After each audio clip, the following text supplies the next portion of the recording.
సంతోషంతో యెహోవాను సహగానం చేస్తూ ఆయన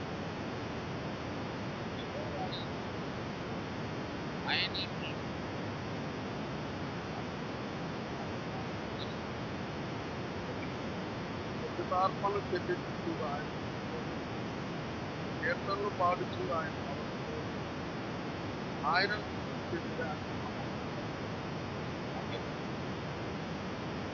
చేయాలి ఆయన ఆయన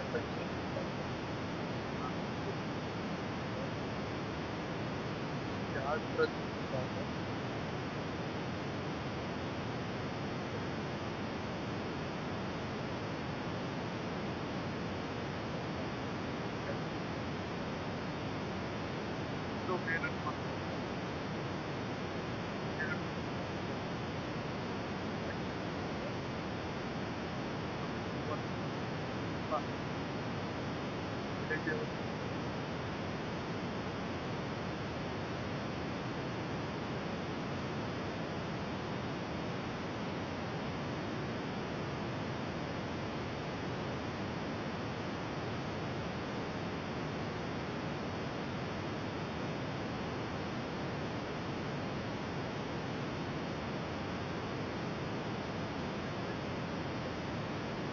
స్థుతించి ఆరాధించాలి.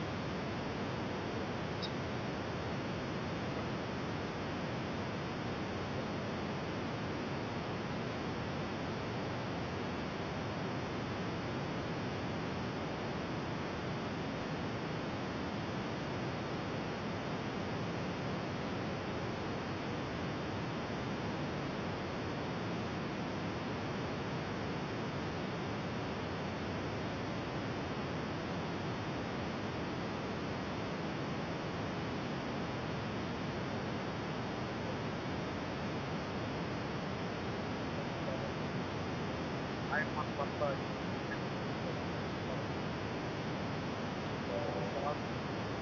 మహోన్నతుడా మహాగణుడా ఆయన పరిశుద్ధుడని నూతన మమ్మల్ని కన్న తండ్రి మమ్మల్ని స్థాపించిన తండ్రి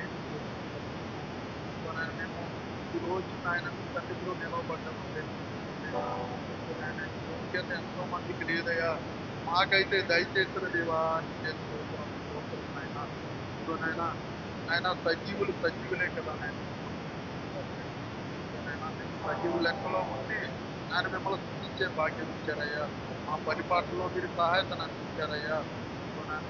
మా పిల్లలు ఆయన స్కూల్కి వెళ్ళి వచ్చిందో, కాలేజీకి వెళ్ళి వచ్చిందో, సమస్త విషయాల్లో వ్యాధి బాధల్లో సమస్తాల్లో మమ్మల్ని కాపాడింది. ఎవరు మౌనంగా ఉండక దేవుడు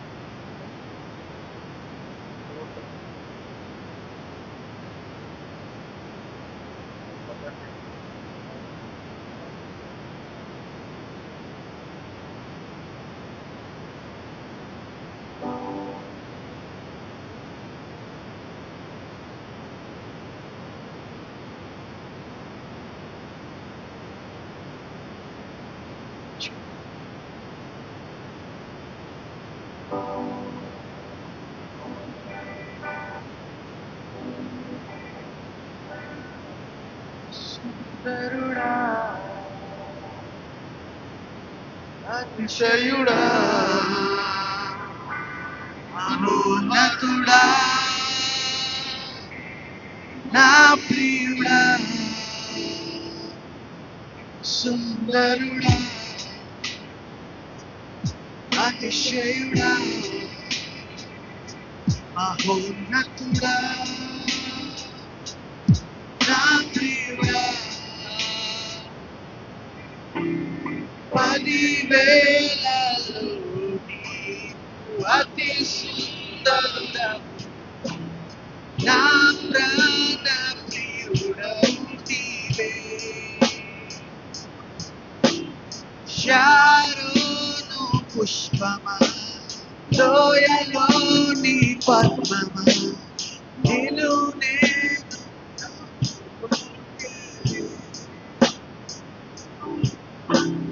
10,000 అతి సుందరుడా నా ప్రాణ ప్రియుడవు నీవే.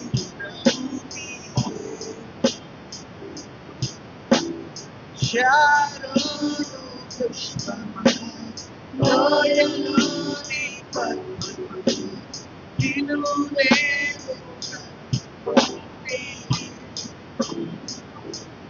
సుందరుడా అక్షయుడా మహోన్నతుడా నా ప్రియుడా సుందరుడా అతిశయుడా మహోన్నతుడా నా ప్రియుడా నిన్ను చూడాలని ప్రేమలో ఉండాలని నేనాశించుచున్నాను చూడాలని నీ ప్రేమలో ఉండాలని నేనాశించుచున్నాను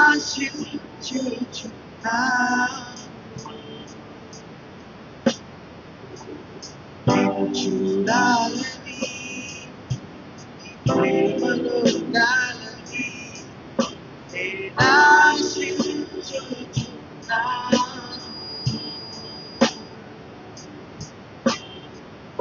చూడాలని నీ ప్రేమలో ఉండాలని నేనాశించుచున్నాను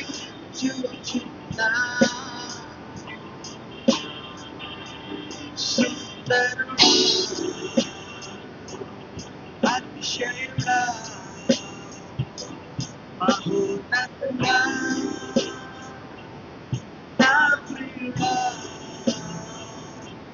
సుందరుడా అతిశయుడా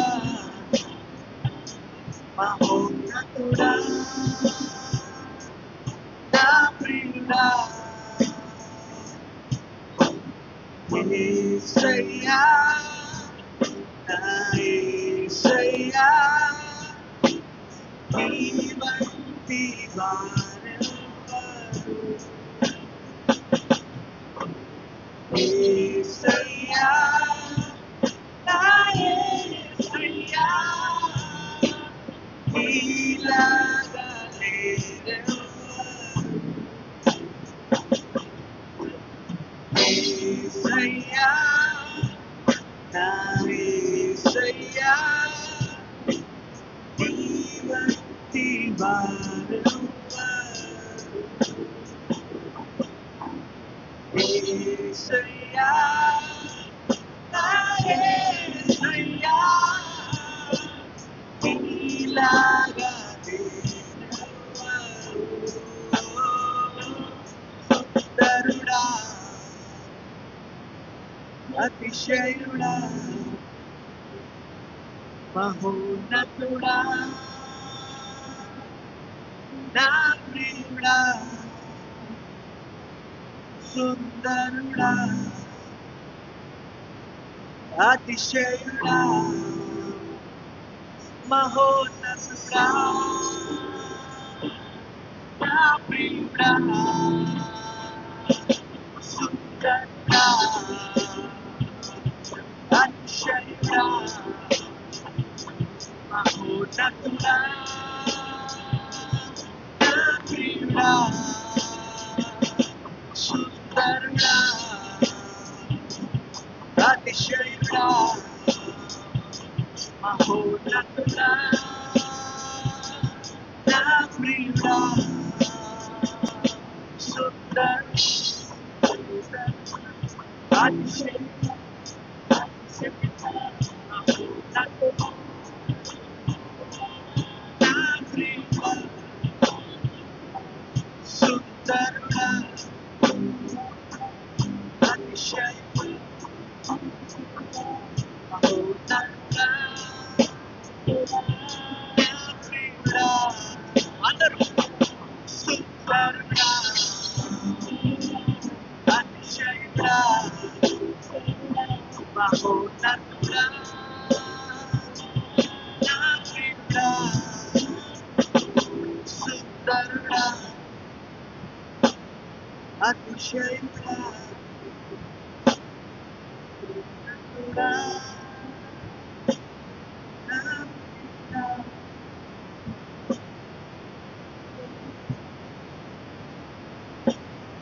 అతిశయుడా ఉన్నతుడా నా ప్రియుడా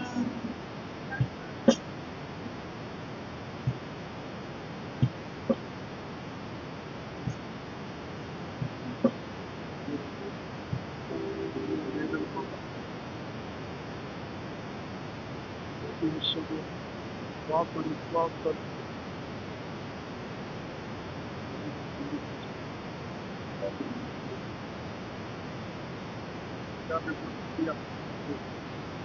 ఎట్లయినా మనందరికీ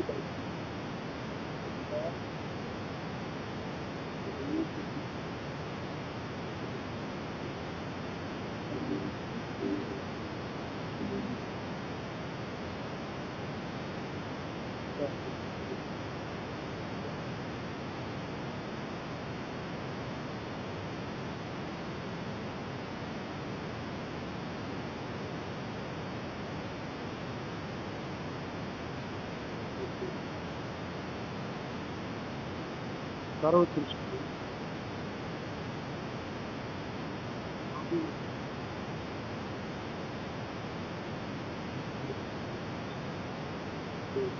నిరంతరం హెచ్చరించండి. మా పట్ల ఎంతో కృప చూపుతూ మాకు దయచేసి బాగా జీవించే భాగ్యం ఇచ్చింది. మేము ఆరాధించే మీ బిడ్డైన ప్రతి ఒక్కరిని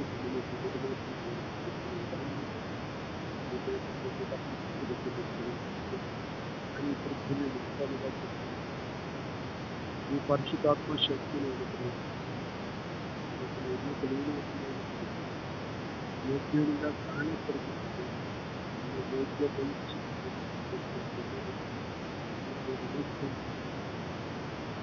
మీరు సహాయకులు అందించింది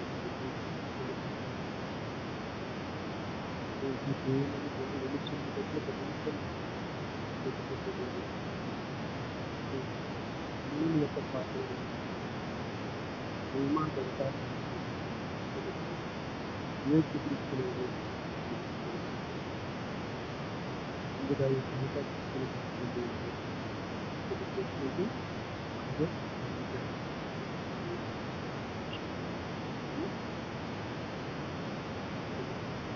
చేరుకు వచ్చిన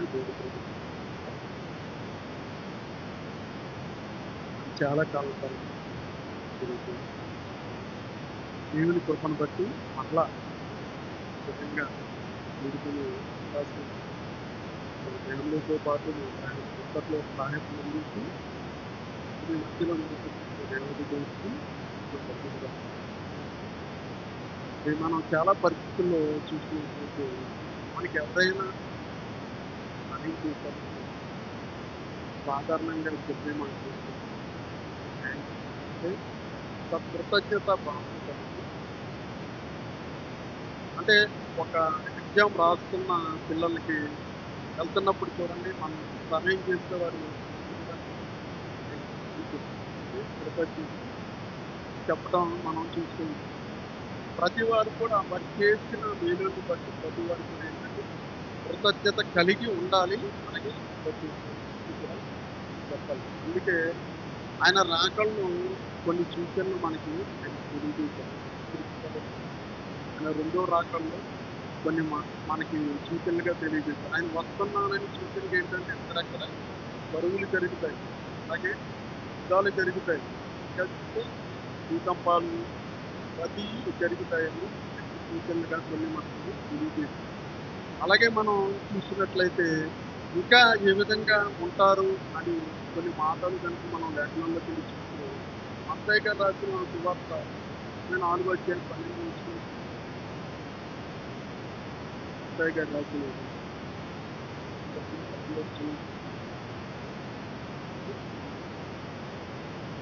అక్రమం విస్తరించుట చేత అనేకుల ప్రేమకు మారిపోతుంది. ఏదైనా దేవుని వల్ల మనం లేఖనంలో వాక్య భావం కనుక మనం చూసినట్లయితే ఆయన వస్తున్నప్పుడు కూడా ఏమవుతుందంటే మనము ఇది ఒక అక్రమం విస్తరించుట చేత ఏమవుతుందంటండి? దేవుని ప్రేమ చల్లారిపోతుంది. మరి ప్రేమ చల్లారిపోతే ఏమవుతుంది? ప్రేమ చల్లారిపోతే అంటే ఒకళ్ళ ఎడల మనం కృతజ్ఞత భావంతో స్థితిలో ఉంటాం. ఇంకా చూసినట్లయితే దేవుని ఎడల కూడా మనం కృతజ్ఞత లేని, అందుకే మన ప్రతి వారు కూడా ఏంటండి, దేవుని పట్ల గాని, మన పట్ల గాని ఎప్పుడు దేవునికి కృతజ్ఞత కలిగి ఉండాలని దేవుడు మనకి సందర్భాన్ని మనం చూస్తే తిమోతి గారు రాసిన రెండో పత్రిక 3 అధ్యాయం 11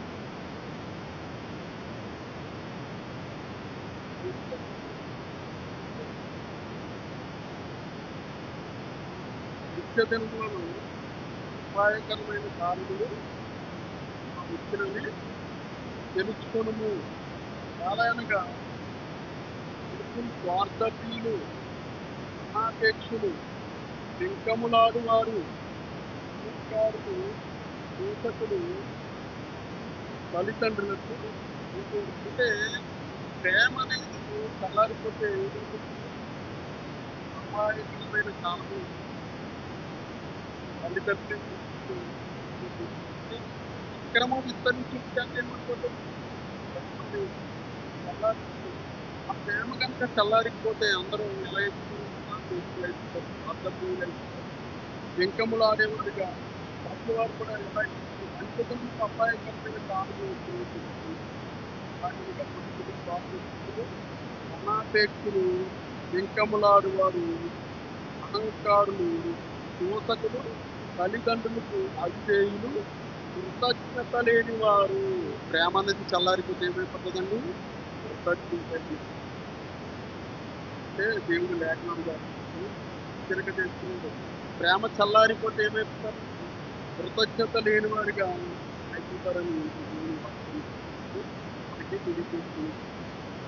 అంటే దేవుడు మనకి ప్రతిదినం ఎన్నో మేలులు మన పట్ల జరిగిస్తున్నాడు. కానీ మనం ఏంటంటే కృతజ్ఞత కలిగి ఉండాలని మనకి హెచ్చరిక చేస్తున్నాడు. మరి మనం ఒక సందర్భాన్ని కనుక లేఖనంలోకి వెళ్ళి మనం చూస్తే ఇజ్రాయేల్ చూడండి, ఎంతో పరిస్థితుల నుంచి 40 సంవత్సరాలను కాచి కాపాడి వారికి ఏంటంటే వారి వస్త్రములు కూడా పాతగిలేదు, చెప్పులు కూడా అరిగిపోలేదు, ఎర్ర సముద్రాన్ని దాటించారు, అన్ని చేసినా కానీ మరి ఇజ్రాయేల్ ఏమన్నా దేవునికి కృతజ్ఞత కలిగి ఉన్నట్టు కృతజ్ఞత లేని వారు. ఎందుకంటే దేవదూతలు తినే ఆహారము జీవించిన వారికి వారు కృతజ్ఞత లేని వారిగానే ఉన్నట్టుగా అందుకే లేఖనాల్లోకి వెళ్ళి మనం సందర్భం రోమిలికి రాసిన మొదటి అధ్యాయం 21వ వచనంలో మనం చూస్తున్నాం.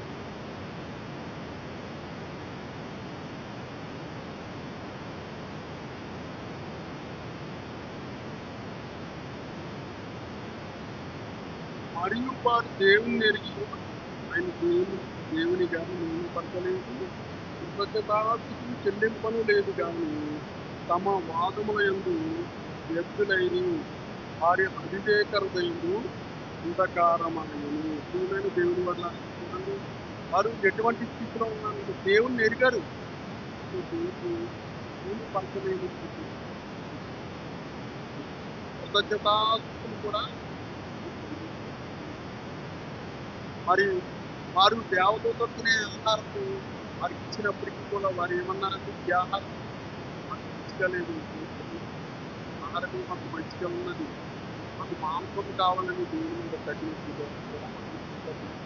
కానీ వారు బానిసత్వంలో ఉన్నప్పుడు వారు ఏం చేశారంటే దేవునికి మొరపెట్టారు. ఆ మూలం వినే కదా దేవుడు వాళ్ళని విడిపించి ప్రతి బాధ వ్యాధి నుంచి ఆయన రక్షించి 40 సంవత్సరాల పాటు రక్షించాడు. పగలో ఏం చేశాడండి ఆయన? అగ్ని స్తంభంగా, రాత్రి అగ్ని స్తంభంగా ఉండి వారిని నడిపించాడు. నడిపించి తీసుకుని బయటకు వచ్చినప్పటికీ కూడా వారు ఏం చేశారంటే దేవుని ఎక్కడికి రాత్రిగా మనం గమనించగలుగుతుంది. అంటే కనీసం దేవునికి కృతజ్ఞతాస్తుతులు కూడా చెల్లించాలి. మనం చూడండి, మనకి ఏమన్నా మన ఇబ్బందుల్లో ఉన్నప్పుడు మనకి ఎవరైనా సాయం చేస్తే థ్యాంక్స్, కృతజ్ఞత అనేది వాడి దేవుడు. మనం ఏంటంటే ఒక వ్యక్తి ఎగ్జామ్‌కి రాయడానికి వెళ్తున్నప్పుడు ఆయనకి సమయం అయిపోతుంది. మనం ఏం చేస్తాము జాలితో మనం తీసుకొని వెళ్లి రాసుకుంటాం. కానీ సాధారణంగా ఎవరైనా ఏమి ఎక్స్‌పెక్ట్ చేస్తారు? థాంక్స్ అంటే ఆ కృతజ్ఞత గనుక అతను చెప్పలేదనుకో అతను ఏంటంటే కృతజ్ఞత లేనివాడిగానే ఉన్నట్లుగా మనం భావిస్తాం. అలాగే దేవుడు మన పరిస్థితుల్లో ఎన్ని భయంకరమైన పరిస్థితుల నుంచి మనల్ని కాపాడుతున్నప్పుడు మనం ఏంటండి కృతజ్ఞత కలిగి ఉండాలి. మరి చూసినట్లయితే ఎన్నో ప్రమాదం మనం రోడ్డు మీద వెళ్తూ క్షేమంగా వస్తామని గ్యారంటీ ఉందండి? లేదు. మొన్న నా పరిస్థితి చూస్తే నేను రోడ్డుకి వెళ్తున్న సందర్భంలో బైక్ స్కిడ్ అయ్యి పడిపోయాను. పడిపోయినప్పుడు నాకు గాయాలైనయి చాలా. గాయాలైనప్పుడు కొంతమంది వచ్చి నన్ను లేపి పక్కన కూర్చోబెట్టారు. ఆవిడ అప్పుడు ఆ పరిస్థితి నుంచి ఎవరు కాపాడారండి? దేవుడు కాపాడారు. కానీ దేవుడికి నాయన ఈరోజు నేను జీవించి ఉన్నానంటే నీ కృప నాయన నువ్వు నాకు ఇచ్చానండి. కృతజ్ఞతాస్తుతులు చెల్లించాలి. కానీ మనం ఆ స్థితిలోకి వెళ్ళకోకుండా ఒక ముగ్గురొచ్చి మనల్ని లేపారు. ఆ సమయాన్ని వారు లేపారు కాబట్టే నాకు ఈ ప్రమాదం తప్పింది. ఈ పక్కన కూర్చోబెట్టారు అనే స్థితిలో మనం ఉండకూడదు. కానీ మొదటగా వాళ్ళని ప్రేరేపించింది ఎవరండి? దేవుడే. దేవుడే ప్రేరేపించి ఆయన అక్కడికి పంపించింది. అంటే అంత గొప్ప భయంకరమైన పరిస్థితి నుంచి కాపాడుతున్నది ఎవరండి? దేవుడు. కనుక దేవునికి మనం ఏం చేయాలంటే కృతజ్ఞతాస్తుతులు చెల్లించాలి. వారు ఇజ్రాయేలు బానిసత్వంలో ఉన్నప్పుడు మరి ఇటుకల పని, భారమైన పని వారు చేసేవారు. మరి వారు బహుగా విస్తరించారని ఏం చేశారంటే వారికి కావలసిన సామగ్రి ఇవ్వకుండా వారిని ఇబ్బంది పెట్టారు. ఎన్నో ఇబ్బందులు పరిస్థితుల్లో నుంచి కూడా దేవుడు వాళ్ళని ఏం చేశాడంటే వృద్ధిపరిచాడు. వృద్ధిపరిచి వారి ప్రయాణంలో సమస్త విషయాల్లో కూడా దేవుడు తోడుగా ఉన్నప్పటికీ వారు ఏం చేస్తున్నారంటే బాధని వారు మర్చిపోయి మళ్ళా ఏం చేస్తున్నారు? అదే మాకు బాగుందంటున్నారు. మరి ఇక్కడ ఏంటంటే చేదు జలాన్ని మధురంగా మార్చితే ఏమంటారు? మాకు మానేయలేదు. ఇంకా చూస్తే మాకు ఉల్లిగడ్డలు, నిమ్మకాయలు, ఉల్లికాయలు అయ్యి కొంచెం తినడానికి. అంటే వారు ఏం చేస్తారంటే వారి ఫ్యామిలీ మరియు వారి దేవుని ఎరిగిన పూర్తిగా మహిమపరచలేదు. కృతజ్ఞత చెల్లించలేదు. తమ మాటలందు మూర్ఖులైరి. వారి అవివేక హృదయము అంధకారమయను. తమ జ్ఞానములను చెప్పుకొని బుద్ధిహీనులైరి. వారు అక్షయులకు దేవుని మహిమను జయమగు మనుషుల యొక్కయు, పక్షుల యొక్కయు, చతుష్పాద జంతువుల యొక్కయు, పురుగుల యొక్కయు ప్రతిమాస్వరూపులు. అంటే వారు ఎటువంటి స్థితిలోకి వెళ్ళిపోతున్నారు? ఏదైతే విగ్రహారాధన ఉంటుందో అది బయటకు తీసుకుని వచ్చారో ప్రతి పరిస్థితి నుంచి వాళ్ళని నడిపించిన దేవుడు ఏం చేస్తుంది స్థితిలో ఉన్నట్టు.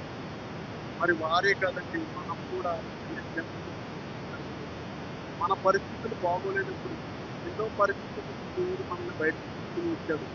తీసుకుని వచ్చిన మనం కూడా మరలా అటువైపే ధనాపేక్ష అనే ఒక నాయుడు మనకు పట్టుకుంది. సమయము లేదు అని అంటాం. మరి దేవుడికి సమయం ఇవ్వలేని స్థితిలో మనం అందుకే మనం కూడా ఏంటంటే పరిశీలన చేసుకోవాలని దేవుని వాక్యంలో మనకు తెలియజేస్తుంది. ముందున్న భక్తులు ఎంత మరి రాజులైనప్పటికీ కూడా దేవుడిని మహిమపరిచారు. మరి ఎగ్జాంపుల్‌గా మనం దావీదు గారిని చూసుకున్నట్లయితే కీర్తనల గ్రంథము 13వ అధ్యాయం 32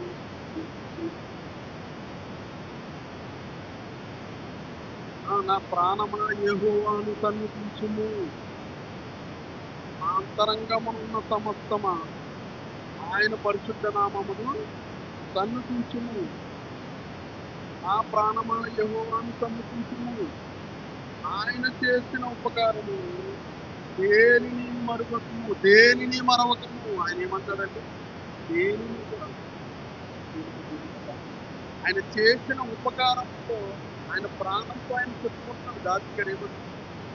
ప్రాణమా ప్రాణమా సన్నిధించుము. నా అంతరంగమునున్న సమస్తమా ఆయన పరిశుద్ధ నామమును సన్నిధించుము. ప్రాణమా యెహోవాను కీర్తించుము. ఆయన చేసిన ఉపకారములను దేనిని మరువకుము. ఆయన ఎన్ని ఉపకారాలు చేయలేదండి. ప్రతి వారికి కూడా ఎన్నో ఉపకారాలు చేసి మనం ఈరోజు జీవించి ఉన్నామంటే ఆయన కృప. ఈ గాలి ఈరోజు మొత్తానికి మనకున్నటువంటి భయంకరమైన ఎండలు, విపరీతమైన ఎండల నుంచి కూడా దేవుడు మనల్ని కాపాడాడు. ఈ ఎండల వడదెబ్బకి ఎంతో మంది చనిపోయారండి. ఇంకా ఇంకా ఈ వేడికి భరించలేక చాలా మంది చనిపోయారు. కానీ ఈరోజు మనం సజీవుల లెక్కలో ఉన్నామంటే అది ఎంతండి దేవుని కృప. ఆయన ఏంటంటే కృతజ్ఞత కలిగి ఉన్నాడు ఆయన. అందుకే ఆయన ఏమన్నాడు, నా ప్రాణమా యెహోవాను కీర్తించుము. ఆయన చేసిన ఉపకారంలో దేన్ని మరవకూడదండి. మన పిల్లలు స్కూల్‌కి వెళ్లి క్షేమంగా వస్తున్నారంటే ఎవరి కృప అండి? దేవుని కృప. కోరేట్లో పడిపోయి చనిపోయిన వాళ్ళు, అలాగే మృగాల దాడిలో చనిపోయిన వాళ్ళు ఎంతోమంది ఉంటున్నారు ప్రియమైన దేవుని వల్ల. అటువంటి పరిస్థితుల్లో కూడా దేవుడు మనల్ని కాపాడుతున్నాడు. మనం డ్యూటీకి క్షేమంగా వెళ్ళి వస్తున్నామంటే, మనం చేసుకున్న ప్రతి పనిలో కూడా మనల్ని కాపాడుతున్నాడంటే ఎవరండి? దేవుడు. కనుక మనం ఏం చేయాలండి? కృతజ్ఞత చెల్లించాలి. కృతజ్ఞత లేని వారిగా మనం ప్రవర్తించాలి. దేవుడు లక్షణాల ద్వారా. ఇప్పుడు ఇంత గొప్ప మహారాజు అయిన దావీదు ఏం చేస్తున్నాడు?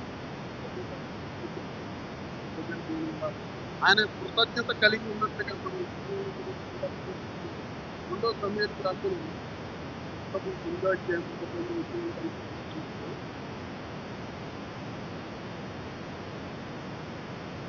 రెండో సమూయేలు 8వ అధ్యాయం 11వ వచనం.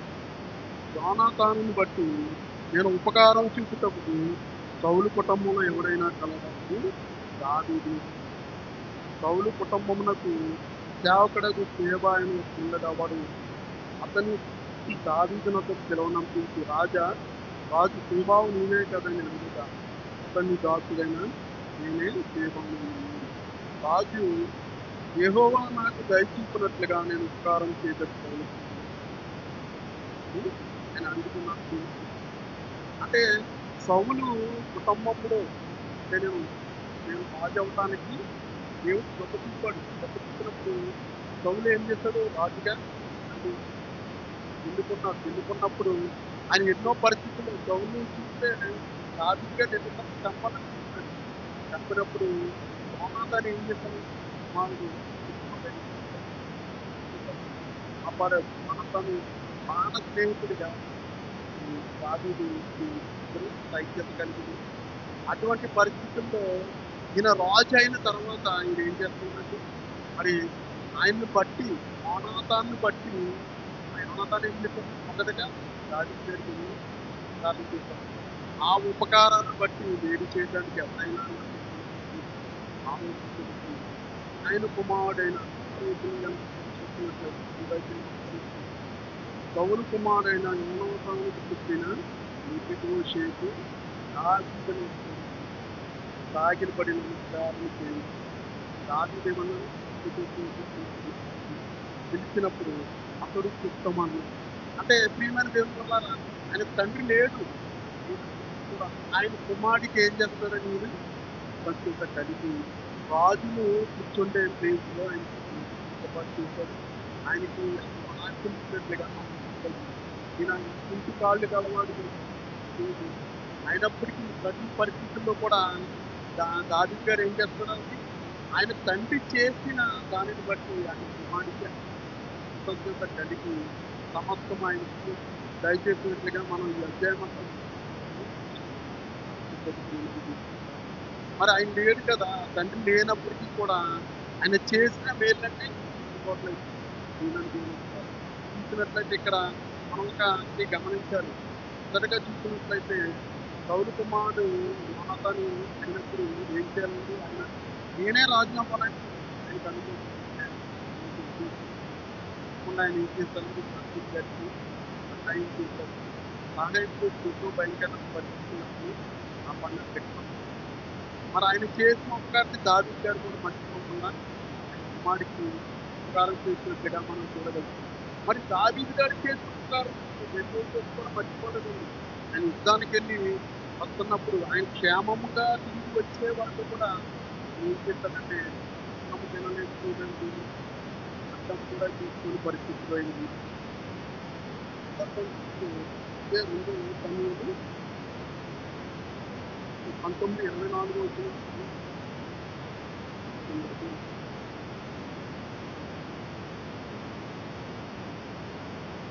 మరియు సౌలు కుమారుడగు మెఫీబోషెతు రాజును ఎదుర్కొనుటకు వచ్చెను. రాజు పారిపోయిన దినం మొదలుకొని అతడు సుఖముగా తిరిగి వచ్చిన నాటి వరకు అతడు కాళ్ళు కడుగుకొనకయు, గడ్డము కత్తిరించుకొనకయు, బట్టలు ఉతుకుకొనకయు ఉండెను. ఇక సందర్భం చూస్తే ప్రియమైన దేవుని వల్లారా, మరి దావీదు రాజు క్షేమంగా వచ్చినప్పుడు ఆయన ఏం చేశారండి? ఆయన కూడా కుంటి కాళ్ళు గలవాడు ఆ తండ్రి బట్టి ఎంతో నాకు మేలు చేశాడు. మేలు చేసిన బట్టి రాజు క్షేమంగా వచ్చే వరకు ఆయన ఏం చేశాడండి? ఏమీ చేయని పరిస్థితిలో ఆయన కూడా ఏంటంటే కృతజ్ఞత కలిగి ఉన్నట్లుగా మనం అంటే ఇది మానవ యొక్క సైంటిఫిక్ ప్రతి వారు కూడా చేస్తున్నది మనం మర్చిపోకుండా కృతజ్ఞత కలిగి ఉండాలి. అందుకే ఆయన దావీదు గారు ఏమన్నారండి? నా ప్రాణమును సన్నిధించుము ఆయన పరిశుద్ధ నామం సన్నిధించుము ఆయన చేసిన ఉపకారంలో దేన్ని కూడా మర్చిపోకూడదు. చెప్పుకున్నాం ప్రియులు. ఇటువంటి కృతజ్ఞత భావం మనం కలిగి మనం పరిశీలన చేసుకుని ప్రేమికి దేవుని ఇస్తారు. కృతజ్ఞతతో ఉంటే మనకేంటండి కృతజ్ఞత కలిగి ఉంటే నేను దేవునికి ఏమైనా చేయాలని ఒక ఉద్దేశం మనలో వస్తుంది. మరి ఆ కృతజ్ఞత కలిగి దావీదు గారు ఏం చేస్తారంటే దేవుని మందిరము వేలాలో ఉంటుంది. వేలాల్లో ఉంటున్నప్పుడు నేను రాజమందిరంలో నేను ఉంటున్నాను అని ఆయన ఏం చేశారంటే కృతజ్ఞత కలిగి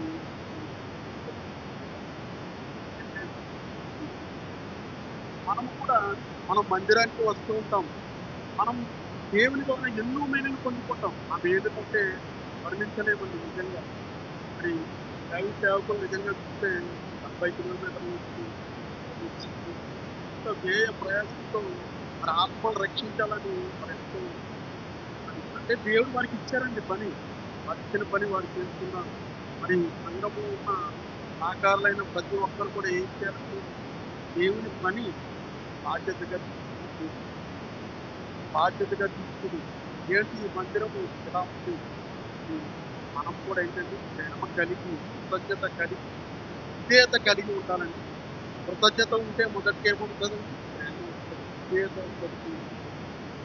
ఆ విధేయతతో మనం ఏమైనా చేయడానికి ఇష్టపడుతున్నాం.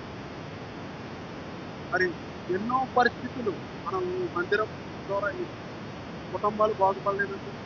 కొంతమంది ప్రార్థన పరిస్థితులు మరి సంతానం లేని వారికి దేవుడు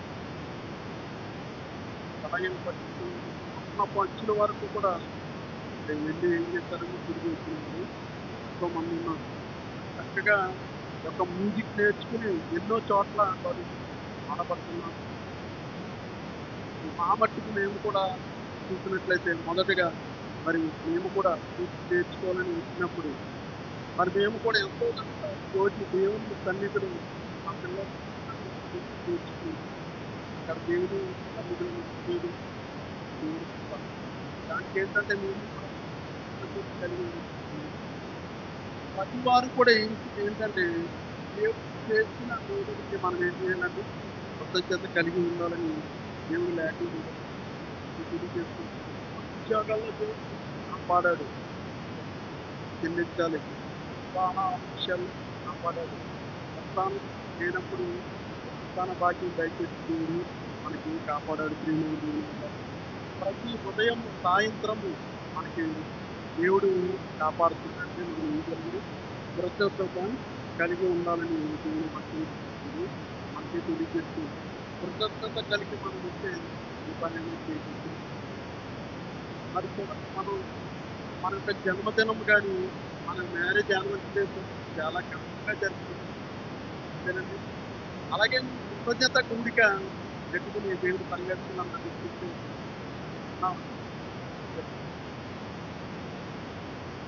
చాలా మంది కృతజ్ఞత కలిగి పేదలకి అనాథాశ్రయం పెట్టి సన్నిధి చేసి వారి జన్మదినం సందర్భంగా వారి మ్యారేజ్ యానివర్సరీ సందర్భంగా వారు ఏం చేస్తారు, పేదలకి ఏదైనా చెయ్యాలి. వారు అంటే దేవుడు నాకు ఇచ్చాడు అని కృతజ్ఞత కలిగి వారు నేను ఇవ్వగానే దేవుడికి కృతజ్ఞత భావం అంటే ప్రతి వారు కూడా ఏం చేయాలంటే దేవుని పట్ల కృతజ్ఞత కలగాలి. నీ అంటే నీ పక్కవారి పట్ల కూడా నువ్వు ఏం చేయాలి, కృతజ్ఞత భావం కలిగి ఉండాలి. ప్రతి ఒక్కరి పట్ల నువ్వు కృతజ్ఞత కలిగి ఉండాలి. మనం ఆలోచించుకుంటే ప్రతి వారు కూడా మనకి ఏదో విధంగా సహాయపడతారు. ఆఖరికి ఏమంటారు, ఎత్తుకునేవాడు అంటే బిడ్డలెత్తుకునేవాడు హెల్ప్ చేసే పరిస్థితి.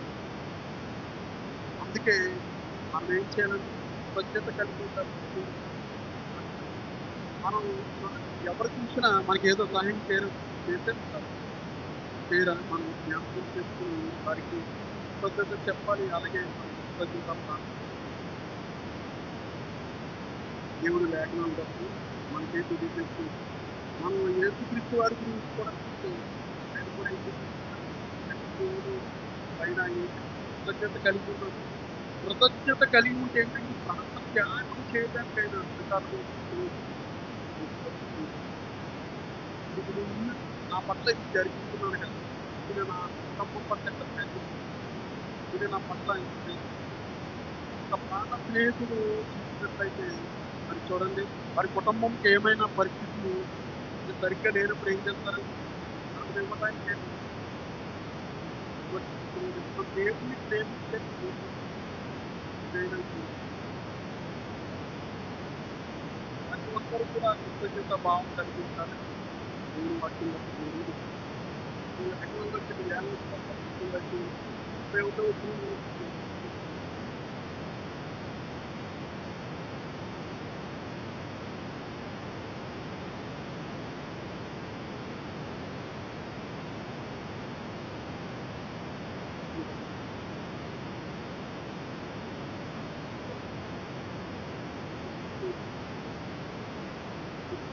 దేవుడిపై తండ్రి నీకు నా మనసున్నందుకు నీకు కృతజ్ఞతాస్తుతులు చెల్లించుచున్నాను. నువ్వు ఎల్లప్పుడూ నువ్వు నా మనవి వినుచున్నావు అని నేను ఎరుగుదును. నువ్వు నన్ను పంపవని చెప్పి నీకు వారి నిమిత్తమని మాట చెప్పి దేవుని వల్ల హాజరు చనిపోయిన పరిస్థితి సమాధిలో నుంచి లేపడానికి వచ్చినప్పుడు వారు ఏమనుకుంటారంటే అవిశ్వాసంతో ఉంటారు. దేవుని వల్ల చనిపోయిన వ్యక్తి ఎలా బ్రతుకుతాడు అనే స్థితిలో వారు.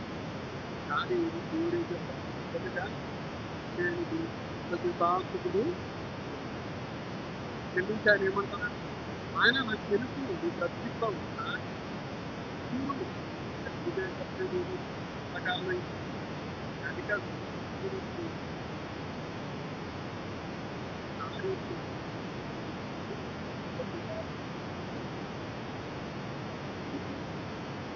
అంటే ఆయన అంటే కన్నతైన దేవునికి ఆయన ఏం చేస్తున్నాడు, కుమారుడు ఏం చేస్తున్నాడు, మాట త్యాగం చేయడానికి తండ్రిని ప్రేమించాడు కనుక ఆయన ఏం చేస్తున్నాడు, ఈత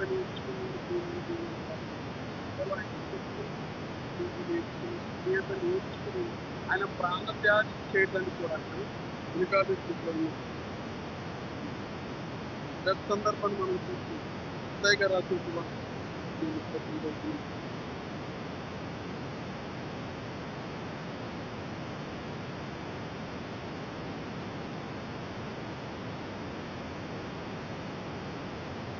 పడి ఆ తండ్రి సాధ్యమైతే కొన్ని నాలుగు నుండి తొలగించింది. అయినను నా ఇష్ట ప్రకారమే కాదు, నీ చిత్త ప్రకారమే కాదు.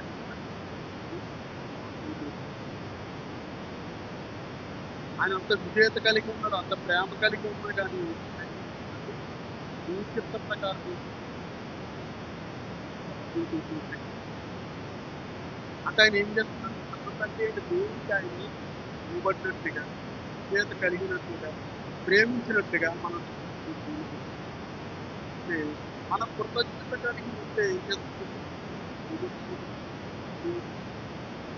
అంటే ఫస్ట్ త్యాగం ఏంటంటే దేవుడి లెక్కలో మరి కుటుంబంలో దేవుడు మనల్ని కాపాడాడు. అంటే తప్పిపోయిన ఒకరోజే చాలా మంది అంటే ఆ రోజు ప్రార్థన చేసుకుని ఆ సంవత్సరమంతా కాపాడాడు. మరొక సంవత్సరం కాపాడండి. నిజంగా మరి దేవుడు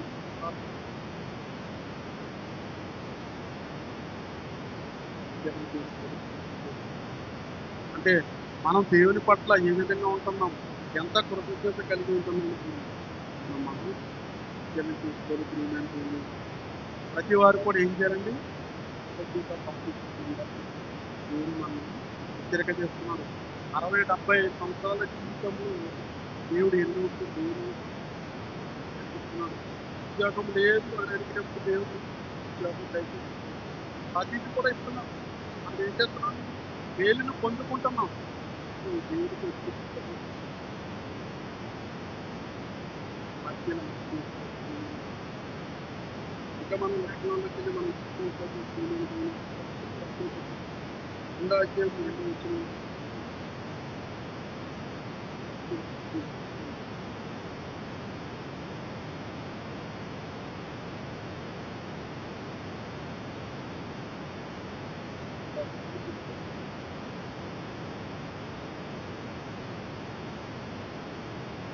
నేను నేర్చుకున్న ప్రకారముగా విశ్వాసమందు స్థిరపడుతూ కృతజ్ఞతాస్థుతులు చెల్లించుటకు విస్తరించుచు అని అందుకే చెప్పుతుంది. అంటే మీరు నేర్చుకున్న విశ్వాసమందు ఏం చేయాలంటే స్థిరంగా ఉండాలి. మీరు ఏ విశ్వాసంతో వచ్చారు? బట్టి విశ్వాసంతో వచ్చారు. మీరు ఏ విధంగా అయితే నేర్చుకున్నారో ఆ విశ్వాసం స్థిరపడాలి. స్థిరపడితే ఏం చేయాలండి? కృతజ్ఞతాస్తుతులు చెల్లించుటకు విస్తరించాలి. కృతజ్ఞతాస్తుతులు చెల్లించుటకు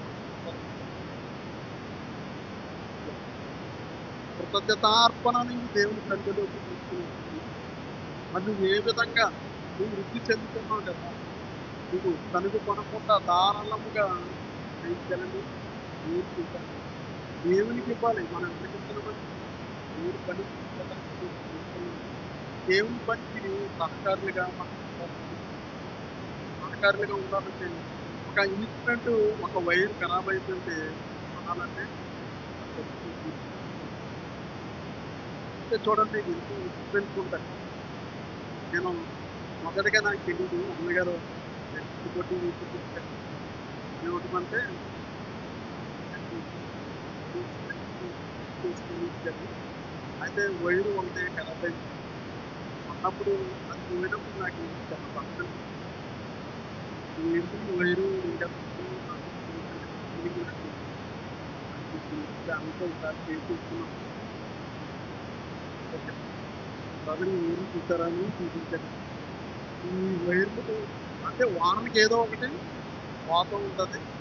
కానీ దేవుని పని అక్కడ నా కూడా వచ్చారండి. సాంగ్ ఉంది కదా, సాంగ్ అప్పుడే కొనేసి అందుకే నా పని కోసం వచ్చాను. అక్కడ ఆయనకి నచ్చింది, అది రోడ్ అనిపించింది. కొనుక్కుని వచ్చారు. అంటే ప్రియమైన దేవుని వల్ల మనం ఏంటంటే ఆయన ఏంటంటే ఒక కృతజ్ఞత కలిగి ఉన్నాడు. ఆయన కృతజ్ఞత కలిగి ఎలా ఉన్నాడో మీకు తెలుసండి ఎవరికైనా? తెలుసండి ఎవరికైనా? అంటే నాతో షేర్ చేసుకున్నాడు. నాకు తెలుసు. నేను ఇస్తున్నాము. ఆయన షేర్ చేసుకున్నాడు. ఏమన్నా ఒకసారి బిల్డింగ్ పైన పడిపోవటం జరిగింది. పడిపోయినప్పుడు అంటే మొదటిగా ఏంటంటే ఆయన సహకారం ఏంటంటే అమ్మగారికి కేవలం సహకారం ఉండటం అవే పరిస్థితులు. కానీ తర్వాత ఆయన ఎప్పుడైతే బిల్డింగ్ మీద నుంచి కింద పడిపోయాడో నేను దేవుని కోసం ఒక కృతజ్ఞత కలిగి ఉన్నాడండి ఆయన. ఆ కృతజ్ఞత భావంతో మరి నిజంగా ఆయన ఫ్యామిలీలో జరిగిన పరిస్థితులు అయితే నేను కూడా తట్టుకోలేను. పక్క నుండి నేను చూశాను, చాలా చూశాను. ఆ పరిస్థితుల్లో వేరే వాళ్ళైతే విశ్వాసాన్ని విడిచిపెట్టి వెళ్ళిపోతారు. కానీ ఆయన దేనికి కృతజ్ఞత కలిగి ఉన్నాడండి? నా కుమారుడిని బ్రతికించాడు. బ్రతికించినప్పుడు నేను దేవుని కోసం ఏమైనా చేయాలని అప్పుడే ఒక మందిరం కట్టడం జరిగిందని గుడి ఉన్నాను దేవుని గుడి ఉంటాను. కానీ నాకంటే ముందు మీకు తెలుసు. కానీ ఆయన నాకు షేర్ చేసుకోవడం వల్లనే నాకు తెలుసు. కానీ మీరు చూసారు, ప్రార్థించారు అన్నీ కూడా మీకు తెలుసు దేవుని దేవుని. కానీ ఆయన కృతజ్ఞత కలిగి ఇప్పటికీ కూడా అండి, ఇప్పటికీ కూడా ఆయన కృతజ్ఞత కలిగి వచ్చినప్పుడు ఏదో ఒకటి మందిరంలో ఏదన్నా ఇలా కరెంట్‌కి సంబంధించింది ఖరాబ్ అయింది అది కూడా. అన్నగారు ఏదో ఒకటి చెప్తూ ఉంటారు. ఇది పోయింది, అది పోయింది, బ్రదర్ మీరు వచ్చినప్పుడు కొంచెం చేసుకొని తీసుకొస్తారా అని అంటారు. అంటే ఆయన ఏంటంటే మందిరం పట్ల కృతజ్ఞత కలిగి ఉన్నాడు. కానీ ఈ లోకంలో ఎన్ని శ్రమలు ఎన్నికలైనవి కానీ మనం అప్పుడు తట్టుకుంటే ఉన్నతమైన లోకం క్రైస్తవుని యొక్క నిరీక్షణ ఏంటంటే ఈ లోకంలో సుఖంగా బ్రతకడం, ఈ లోకమందు ఆనందించడం. ఈ లోకమందు ఆనందించే వాళ్ళు లేరండి, ఎంతో మంది ఉన్నారు. ఆ ఆనందంలో సంతోషం లేదు ప్రియమైన. ఈ మోడీ కానీ వీళ్ళందరూ డబ్బులు లేదండి, అందరికీ ఉంటాయి. కానీ ఈ ఆనందం లేదు. మరలా చెప్పుకుని ఆనందం. ఈ ఆనందం ఎంతమందిలో ఉంటుంది దేవుని సన్నిధికి. ఆ, నేను అంటే ఒకటే నేను ఎగ్జాంపుల్గా చెప్తాను. నాకు టైం ఫోబియా అని ఒక వ్యాధి ఉంటే నేను డైరెక్ట్ వచ్చారండి. అన్న 12 గంటలకు రమ్మన్నారు. కరెక్ట్గా నేను 12 గంటలకు వచ్చానండి. 11:59 నేను టైం చూసాను. మా సహోదరిని లండన్‌లో పికప్ చేసుకోవాలి. మా సహోదరికి ఏం చెప్పానంటే అంటే టైం అంటే టైం నువ్వు వచ్చి గేట్ బయట నిలబడని చెప్పాను. గేట్ బయట ఆమె ఎప్పుడు నిలబడ్డదంటే 11:43 నిలబడ్డది. నేను 11కి వస్తాను అన్నాను కానీ అంటే నాకు లేట్ అవ్వకూడదు అని అన్నాను. కానీ మనం చూడండి ఒక జాబ్ విషయంలో నేను జాబ్ విషయంలో తొందరగా బయోమెట్రిక్ పంపించేయాలని తొందరగా వెళ్ళిపోతాను నేను పడ్డాను. వేరే ఉద్దేశం కాదండి. అంటే మన జాబ్ విషయంలో కానీ మన పని విషయంలో కూడా మనం ఏం చేస్తామండి పరుగులు తీస్తాం. దేవుని సన్నిధికి మనం అలా మనం కృతజ్ఞత కలిగి ఉంటున్నామా? అందుకే ఆయన ఏమంటాడు, మీరు కృతజ్ఞత లేని వారిని నాకు ఆయన చెప్తున్నాడు. ప్రియమైన దేవుని వల్ల ఇక్కడ ఎన్నో పనులు ఉంటాయి పేమెంట్ వల్ల. వారు నిజంగా వచ్చి ఇప్పుడు చూడండి, వచ్చిన మొదట్లో అయితే సహకారులుగా ఉండేవారు కాదు. ఇప్పుడు చూస్తే చాలా మంది మనకి ప్రశాంత్ బ్రదర్ కానీ, ధర్మేందర్ బ్రదర్ కానీ చాలా మంది ఇక్కడ కనిపిస్తున్నారు. అందుకు నేను చాలా మంది నేను వచ్చిన కొత్తలో ధర్మేందర్ ఇక్కడ తర్వాత చూస్తే మొన్న టీబీఎస్ జరిగినప్పుడు ఆ బ్రదర్ నేనే దగ్గర ఉన్నాం. ఆయన ఏం చేస్తాడంటే మేము వచ్చే టైంకి మొత్తం మంది పంపించేవాడు ఆయన. నాకు నిజంగా చాలా హ్యాపీ అనిపించిందండి నిజంగా. మరి ప్రశాంత్ బ్రదర్ చూస్తే నిజంగా ఆయన మేము ఎప్పుడు అంటే మొబైల్ కాంటాక్ట్‌లో ఉంటాం, మాట్లాడుకుంటూ ఉంటాం. మరి వారు కూడా ఇక్కడ వర్షిప్ జరగడానికి కూడా ఎన్నో సహకారులుగా ఉంటారు. అంటే ప్రతి వారు కూడా ఇలాగ ప్రతి ఒక్కరు కృతజ్ఞత కలిగి ఉంటే మరి సామ్యూయల్ బ్రదర్ ఉన్నారు. మొత్తం సామాగ్రి అన్ని సమకూర్చుతూ అంటే ఆయన చేయగలిగిన పని చేయటం, లేదంటే అక్కడ నుంచి రప్పించడం, ఇలాగ ఎన్నో ప్రియమైన దేవుని అంటే నాకు కొంతమంది పేర్లు తెలుసంటే అందరూ తెలీదు. అంటే నన్ను చూసిన వాళ్ళు చాలా మంది. అంటే ఇటువంటి కృతజ్ఞత కలిగి ప్రియమైన దేవుని వల్ల మనం ఏం చేయాలంటే దేవునికి కృతజ్ఞతాస్తుతులు చెల్లించాలి. ఆయన్ని మహిమపరచాలి. ప్రియమైన దేవుని చూసుకున్నట్లయితే లోకాగా 11వ వచనం చూసుకున్నట్లయితే 17 వచనం.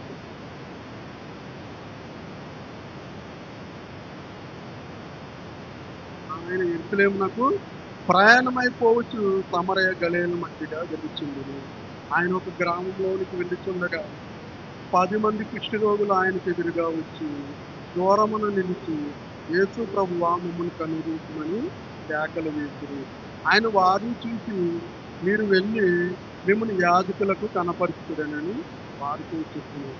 వారు వెళ్ళుచుండగా శుద్ధులైరి. వారిలో ఒకరు తనకు స్వస్థత కలుగుట చూసి గొప్ప శబ్దంతో దేవుని మెనపరిచి తిరిగి వచ్చి ఆయనకు కృతజ్ఞతాస్తుతులు చెల్లించుచు ఈయన ఏం చేస్తున్నాడంటే ఆయన పొందుకున్న మేలు బట్టి ఆయన ఏం చేస్తున్నాడు దేవునికి కృతజ్ఞతాస్తుతులు చెల్లిస్తున్నాడు. ప్రియమైన దేవుడు మొదటికి ఎంతమంది అండి 10 మంది వచ్చారు. ఆయనకి మొర్ర పెట్టుకున్నారు. మొర్ర పెట్టుకున్నప్పుడు ఆయన ఏం చేస్తారండి, మీరు వెళ్ళండి శుద్ధులు కండి అని చెప్పినప్పుడు మరి 10 మంది శుద్ధులయ్యారండి. కానీ ఎంతమంది వచ్చారండి? ఒక్కడు వచ్చాడు ప్రియమైన దేవుని వల్ల. మనం 17వ వచనం చూస్తే అందుకు యేసుక్రీస్తు వారు అంటున్నారు, 10 మంది శుద్ధులైరి కారా, ఆ 90 ఎక్కడ? ఈ అన్యుడు తప్ప దేవుని మహిమపరచుటకు తిరిగి వచ్చిన వాడు ఎవడు అగపడలేదు అని చెప్పి, నువ్వు లేచి పొమ్ము, నీ విశ్వాసం నిన్ను స్వస్థపరిచినని వానితో చెప్పాను. ఈయన ఎవరంటే అన్యుడు ప్రియమైన దేవుడు. అన్యుడైన వాడు దేవుడు చేసిన మేలుకి ఆయన ఏం చేస్తున్నాడండి, కృతజ్ఞత భావం కలిగి ఉన్నట్టుగా మనం చూడవచ్చు ప్రియమైన దేవుని ద్వారా. మనం దేవుడిని నమ్ముకున్నాం, క్రైస్తవులుగా ఉన్నాము, మనం బాప్తీసం తీసుకున్నప్పుడు ప్రమాణం చేస్తాము. ఎన్ని శ్రమలైనా, హింసలైనా, వస్త్రహీనత అయినా ఏదైనా చూడే నాయన నీ నుంచి తొలగిపోమని వచ్చిన మనం మరి మనం ఎంత విశ్వాసం కలిగి దేవునికి కృతజ్ఞత భావం కలిగి మనం దేవుని మనం గమనించాలి. అమ్మగారు చూస్తున్నట్లయితే చాలా మంది అమ్మగారు ద్వారా మేము అంటే ఆ అమ్మగారు చేసిన అంటే చెప్పిన మాటను బట్టి మాకు ఉన్నత పోస్టులు వచ్చాయని చెప్పిన వాళ్ళు చాలా మంది ఉన్నారండి. అమ్మగారు చెప్పిన మాటను బట్టి మేము ఈరోజు జాబ్ చేసుకుంటున్నామని చెప్పిన వాళ్ళు చాలా మంది ఉన్నారు ప్రియమైన దేవుని వల్ల. చెప్పిన వారందరూ ఈరోజు మరి కృతజ్ఞత కలిగి ఉన్నారా? ప్రియమైన దేవుని వల్ల మనం పరిశీలన చేసుకోవాలి. మనము ఈరోజు ఈ స్థితిలో ఉన్నామంటే మనకి కారణం ఎవరు అని మనం పరిశీలన చేసుకోవాలి. మరి అమ్మగారు సహాయం చేయాలంటే దేవుడు అమ్మగారిని ప్రేరేపిస్తేనే కదా అమ్మగారు సహాయం చేస్తారు. మొదటగా మనం ఎవరికి కృతజ్ఞత కలిగి ఉండాలండి? కన్న తండ్రి అయిన దేవునికి మనం కృతజ్ఞత కలిగి ఉండాలి. అలాగే మనకి చేసిన మేలులు మరి మనం ఎదుటివారి పట్ల మనం కూడా ఏం చేయాలండి? కృతజ్ఞత కలిగి ఉండాలి. మరి ఈ అన్యుడైతే ఏం చేస్తాడండి? వచ్చి దేవుని మహిమపరిచాడు. కృతజ్ఞతాస్తుతులు చెల్లించినట్లుగా మనం చూడగలుగుతున్నాం. చివరగా మరి మనం సందర్భాన్ని చూసుకున్నామండి. 2వ దినవృత్తాంతంలో 32వ అధ్యాయం 5వ వచనం కనుక మనం చూసుకున్నట్లయితే 32వ అధ్యాయం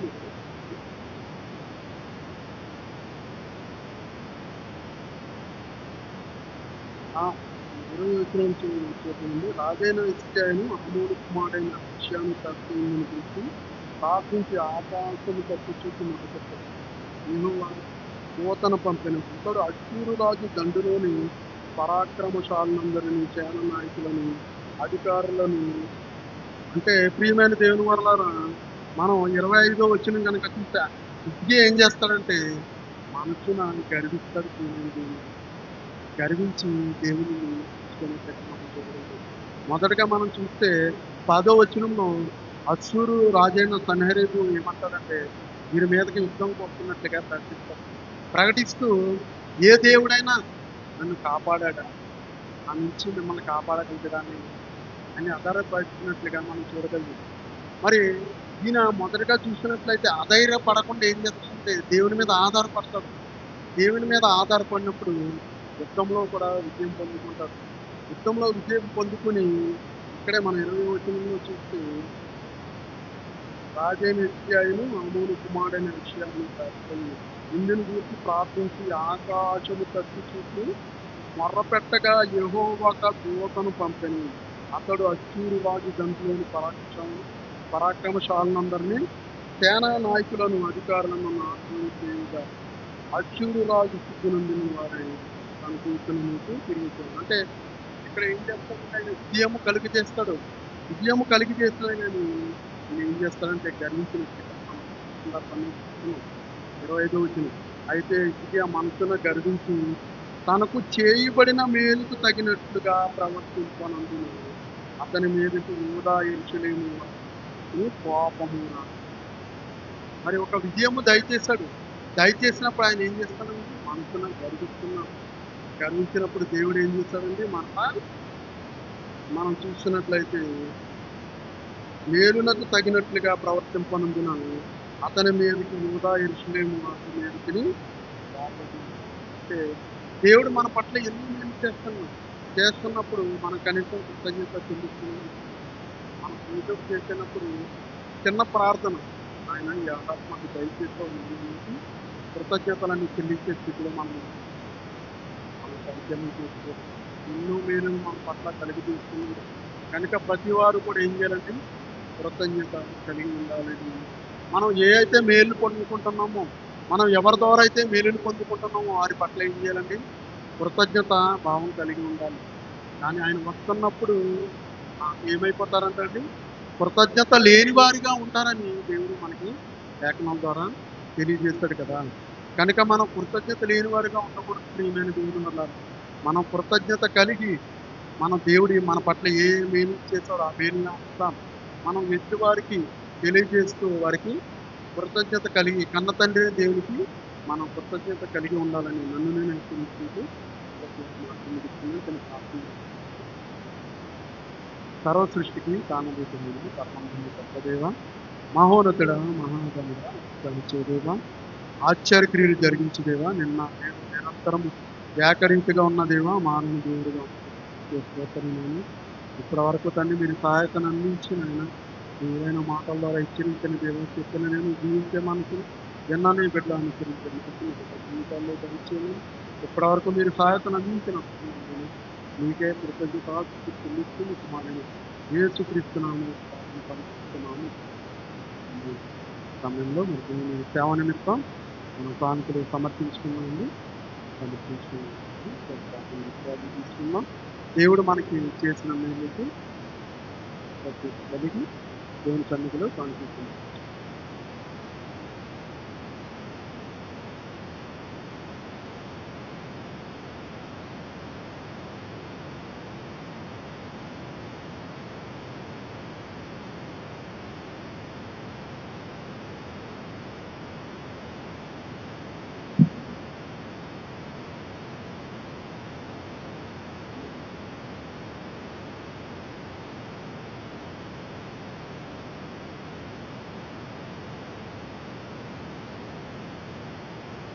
ఒక్క నిమిషం ఇస్తాను.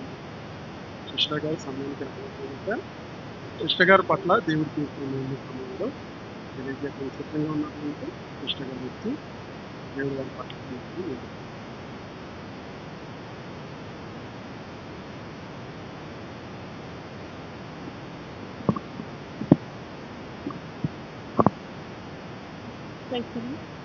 నా సాక్ష్యం మొదటిగా ఆరాధించుకున్నాను, క్షమించుకుంటున్నాను. మా బాబుది ఏంటి అంటే సాక్ష్యము, మరియు ఒకసారి కన్స్ట్రక్ట్ అయ్యి బాబు సీరియస్ రావడం జరిగింది. ఆ తర్వాత హాస్పిటల్కి తీసుకెళ్ళాము. తీసుకెళ్ళిన తర్వాత అక్కడ డాక్టర్లు చాలా సింగిల్స్ అయ్యారు. మీ ట్యాంకులు అక్కడ రేట్ సరే తర్వాత బాబుని హాస్పిటల్ అడ్మిట్ చేయమన్నారు. హాస్పిటల్ అడ్మిట్ చేశాము. తర్వాత నెక్స్ట్ డేనే బాబుకి మార్నింగ్ వెంటిలేటర్ కనెక్ట్ చేయాలని ప్లాన్ చేశారు. అప్పుడు వెంటిలేటర్ అనేసరికి నాకు హోప్స్ వదిలేసుకున్నాను నేను. ఎందుకు అంటే వెంటిలేటర్ వరకు పోయింది కండిషన్ అంటే అక్కడ సీరియస్ ఉందని చెప్పేసి నేను మా హస్బెండ్ చెప్పాను, నేను రాను, అక్కడ ఏమున్నా ఇంకా నేను పరిస్థితి నువ్వే చూసుకో అని చెప్పాను. కానీ తల్లిని కాబట్టి వెళ్ళాలి అని చెప్పేసి నేను హాస్పిటల్కి వెళ్ళడం జరిగింది. ఆ తర్వాత డాక్టర్ చెప్పింది ఏంటంటే భయపడకండి, వెంటిలేటర్ని కేవలం మేము ప్రికాషన్ కోసం మాత్రమే కనెక్ట్ చేసాము, అంటే ఎప్పుడు సీరియస్ వస్తాయో తెలియదు. ఆ టైంలో మళ్ళీ వెంటిలేటర్ని కనెక్ట్ చేయడం కష్టం కాబట్టి మేము ఇంట్లోనే వెంటిలేటర్ పెట్టామని చెప్పాము. ఆ తర్వాతకి వెంటిలేటర్ పెట్టిన తర్వాత బాబు దాని మీదే డిపెండ్ అయిపోవడం జరిగిపోయింది. అంటే వెంటిలేటర్ నుంచి బయటికి రాలేకపోతున్నాడు బాబు. వెంటిలేటర్ డిపెండ్ అవ్వడం, బాబుకి రెస్పాన్స్ స్లో అవ్వడం చూసి డాక్టర్లకు డౌట్ వచ్చింది, బాబుకి రెస్పాన్స్ సరిగ్గా లేదు, సో బ్రెయిన్కి ఏమో ఎఫెక్ట్ అయిపోయింది, ఎంఆర్ఐ బ్రెయిన్ తీసుకోమని చెప్పారు. సరే అని ఒప్పుకున్నాము. ఎంఆర్ఐ బ్రెయిన్ కోసం వెంటిలేటర్ మీద వేరే హాస్పిటల్ షిఫ్ట్ చేశారు. బాబు బాగానే ఉన్నాడు, అంటే సెడేషన్ ఇచ్చారు, హాస్పిటల్ తీసుకెళ్లారు, ఎంఆర్ఐ అయిపోయింది. హాస్పిటల్ నుంచి మళ్ళీ తీసుకొచ్చి ఇక్కడ ఈ హాస్పిటల్లో మరి అడ్మిట్ చేసిన బట్టుకోట హాస్పిటల్ని అడ్మిట్ చేసిన హాస్పిటల్ని తీసుకొచ్చి వెంటిలేటర్ కనెక్ట్ చేసే టైంలో ఏం జరిగిందో తెలియదు. మొత్తానికి అయితే బాబుకి కార్డియాక్ అరెస్ట్ అవ్వడం జరిగింది. సో కార్డియాక్ అరెస్ట్ అవ్వడం వల్ల బాబుకి సిపిఆర్ చేశారు. మరి 2 టైమ్స్ బాబుకి సిపిఆర్ చేయడం అనేది జరిగింది. సో సిపిఆర్ చేసిన తర్వాత వాళ్ళు నన్ను పిలిచారు, మమ్మల్ని ఇద్దరిని పిలిచేసి ఒకసారి చూడండి, మానిటర్ చూడండి అంటే చూసిన తర్వాత అన్ని నార్మల్ వాల్యూస్ ఉన్నాయి. వాళ్ళు చెప్పింది ఏంటంటే బాబుకి కార్డియాక్ అరెస్ట్ అయింది, ఇప్పుడే సిపిఆర్ చేశాము, సో వెంటిలేటర్ మీదే ఉన్నాడు బాబు, కాబట్టి 50-50 ఛాన్స్ అని చెప్పారు. ఆ తర్వాత నాకు షాక్లోకి వెళ్ళిపోయాను. అసలు నాకు అర్థం కావట్లేదు, బాబుని చూసి నేను తట్టుకోలేకపోయాను. బాబుని ఎత్తుకున్నామంటే బాబు గట్టిగా అయిపోయాడు. సో నేను మిస్బిహేవ్ చేశాను అంటే ఇంకా నా బాబు నాకు ఇచ్చేయండి, ఎందుకు హోప్స్ లేవు కదా, ఓకే మీరు జస్ట్ వైర్లు కనెక్ట్ చేసి పెట్టారు అన్నట్టుగా నేను పట్టుకోవడానికి పోతే అక్కడ సిస్టర్ నన్ను అప్డేట్ చేసింది, పట్టుకోనివ్వలేదు. సరే అని చెప్పేసి మళ్ళీ డాక్టర్కి ఇచ్చారు, కౌన్సిలింగ్ ఇచ్చారు. నేను అలాగే ఏడ్చుకుంటూ ఉన్నాను. వెళ్ళిపోయాం. నేను బాబుని చూడడానికి నాకు ఇంక ఇష్టం లేదు. వెళ్ళిపోయాను. వెళ్ళిపోయిన తర్వాత మళ్ళీ 15 మినిట్స్ తర్వాత మళ్ళీ వేరే డాక్టర్, అసలు డాక్టర్ చూపించి మాకు రిపోర్ట్, ఎంఆర్ఐ రిపోర్ట్ వచ్చింది. మరి రిపోర్ట్లో తెలిసింది ఏంటంటే బాబుకి బ్రెయిన్లో క్లాట్ ఉంది, బ్లడ్ క్లాట్ అయిందని చెప్పారు. దానివల్లనే ఇంత సింటమ్స్ వచ్చాయి, మరి కార్డియాక్ అరెస్ట్ అవ్వడం కూడా జరిగిందని చెప్పింది. అంటే ఒక్కటి గుర్తింగ్ ఏంటి అంటే క్లాట్ అనేది బ్రెయిన్ లోపల కాకుండా బ్రెయిన్ పైన ఉండే లేయర్ మీద అయింది. అదొక్కటి అదృష్టం. దేవుడు నిజంగా ఇంత గొప్ప కార్యం ఇచ్చాడంటే మా అజ్ఞానం వల్ల జరిగిన తప్పుకి బాబు ఎంతో శిక్ష అనుభవించాడు. బట్ అయినా కూడా థాట్ అనేది లోపల బ్రెయిన్ లో ఉంటే మాకు ఏం చేయలేదు. డాక్టర్ కూడా చెప్పింది ఏంటంటే నేను ట్రీట్మెంట్ చేసుకోవాలి, కానీ క్లాట్ అనేది బ్రెయిన్ పైన, అంటే బ్రెయిన్ పైన ఉండే పొర మీద అయింది కాబట్టి అది మన లక్కీ. సో మెడిసిన్ స్టార్ట్ చేస్తే 6 weeks లో క్లాట్ అనేది కరిగిపోతుంది కాబట్టి సో మెడిసిన్ స్టార్ట్ చేద్దామని చెప్పేసరికి నాకు మళ్ళీ ధైర్యం వచ్చింది. దేవుడు సహాయం చేస్తాడు, 50-50 అన్న ఛాన్స్ దేవుడు 1% ఉందని నా బిడ్డ బ్రతికిస్తాడని హోప్తో నేను వాళ్ళు చూడమన్నారు. మళ్ళీ ఒకసారి బాబు వెళ్ళి చూడాలంటే నాకు ఎందుకో అక్కడ చూడాలనిపించలేదు. నేను వెళ్ళిపోయాను. రాత్రి 3:30కి నేను లేచి కూర్చున్నాను, ప్రేయర్లో ఉన్నాను. నేను ఎంతగా మొరపెట్టాలో అంతగా మొరపెట్టుకున్నాను. దేవుడు మరి నా బిడ్డ నాకు తగ్గించు, ఈ కష్టాలు ఎందుకు వచ్చినాయి.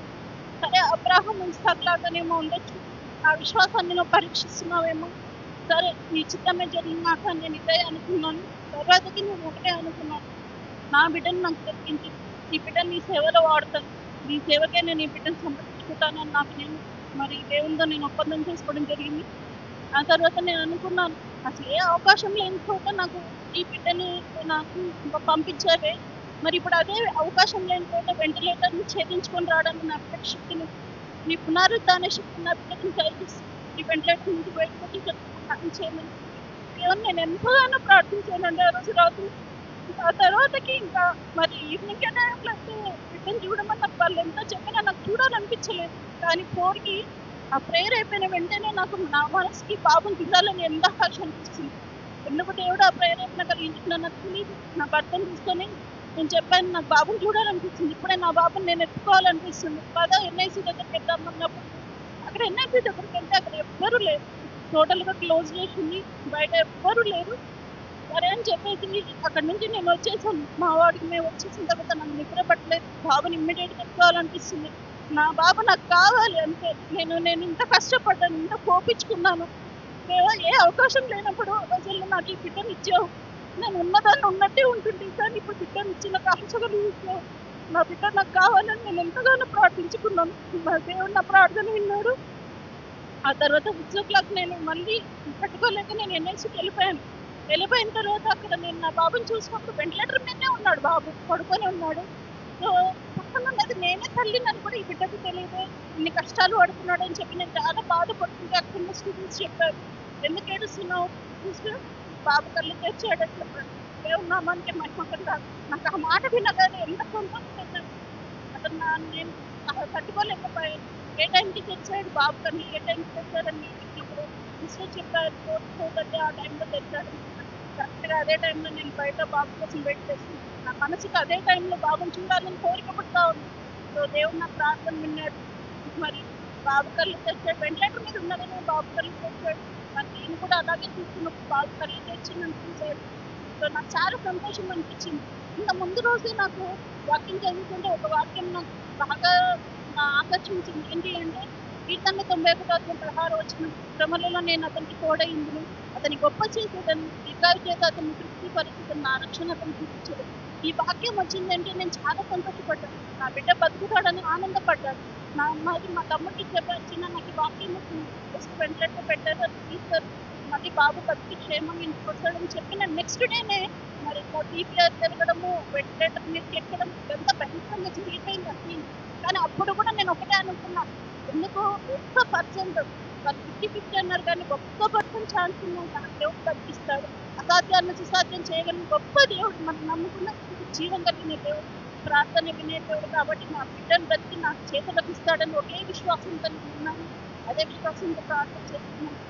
నా దేవుని వల్ల ఆ వెంటిలేటర్ కనెక్ట్ చేయడం, తర్వాత బాబుకి దేవుడు డిశ్చార్జ్ చేయడం, మా చెల్లి ఇవ్వడం జరిగింది. ఇది మా జీవితంలో జరిగిన గొప్ప అద్భుతం అసలు. మా బాబు జీవితంలో జరిగిన గొప్ప అద్భుతం. మరి దేవుడు ఎంతో గొప్ప దేవుడు, ఆశ్చర్యకరుడు, అద్భుత కార్యం చేయగలరు. మరి ప్రార్థన గొప్ప దేవుడు నా బాబు పట్ల ఎంతో ఎంతో అద్భుత కార్యం జరిగించి మళ్ళీ తిరిగి మా బాబుని చేర్పించాడు. తర్వాత మళ్ళీ 6 వీక్స్ తర్వాత డైలీ నేనే నా బాబుకి ఇంజక్షన్ ఇచ్చాను. మార్నింగ్ నైట్ నేనే ఇవ్వడం జరిగింది. టైమ్స్ ఇంజక్షన్ తీసుకోవడం జరిగింది. ఆ తర్వాత 6 వీక్స్ తర్వాతకి మళ్ళీ తర్వాత ఎంఆర్ఐ మరి ఎంఆర్ఐ రిపోర్ట్ నార్మల్ అని చెప్పారు. దేవుడు నామానికి మహిమ కలుగాలి. ఇదంతా మా జీవితంలో ఇదంతా మా జీవితంలో జరిగింది.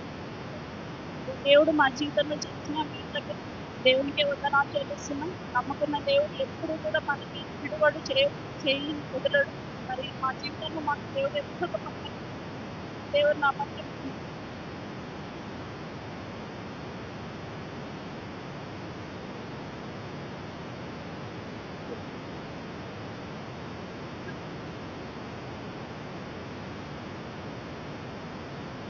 ఇదే నాకు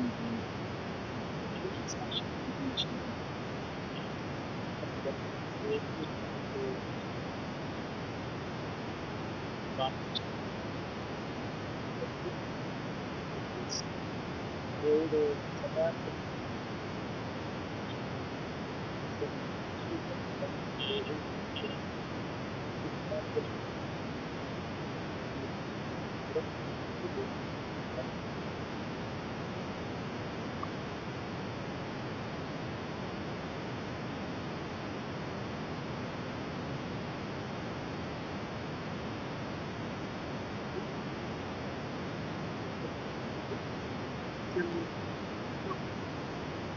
ఇది కూడా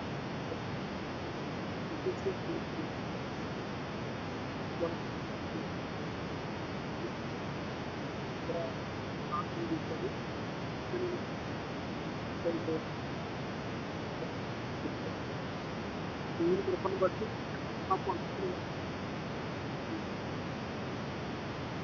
వాళ్ళు దేవుని తండ్రి ఇద్దరు సమర్పిస్తున్నారు. వీళ్ళందరూ భాగ్యం తల్లిదండ్రులు బాధ్యత కూడా ఉంటుంది. అడ్డంగా ఇది ఎలా ఉంటారండి ఇది పిల్లల పట్ల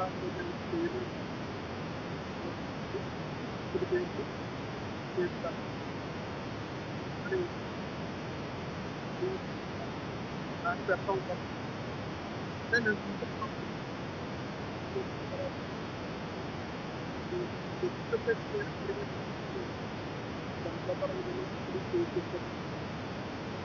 తల్లిదండ్రులు అయితే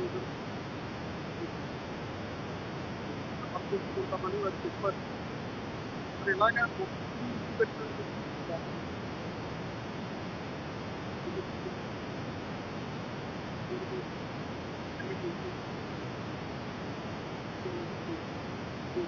పరిస్థితులు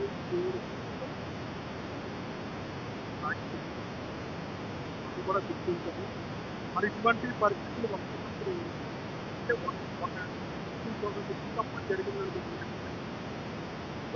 కూడా ఏంటంటే ఎక్కడికి తగ్గిపోతుంది. అప్పుడు వచ్చే శ్రమలు ఇబ్బందులు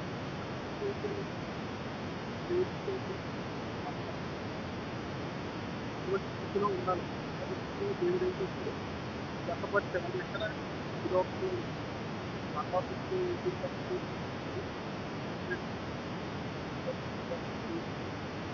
దానికోసం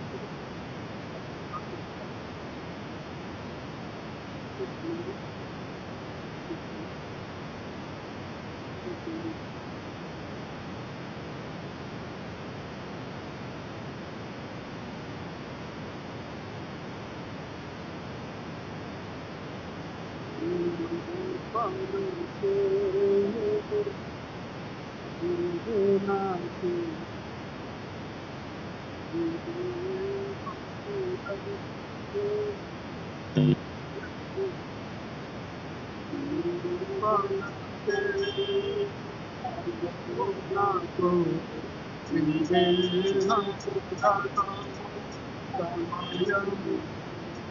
ఆ ప్రాణమునడిగెను ప్రభు అప్పుడు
ప్రార్థన ఆశీర్వాదం మన మధ్యలో ఉన్న రవికుమార్ అయ్య గారు చేస్తారు. స్థలంలో రవికుమార్ రామకృష్ణ గారు ఆహ్వానిస్తారు.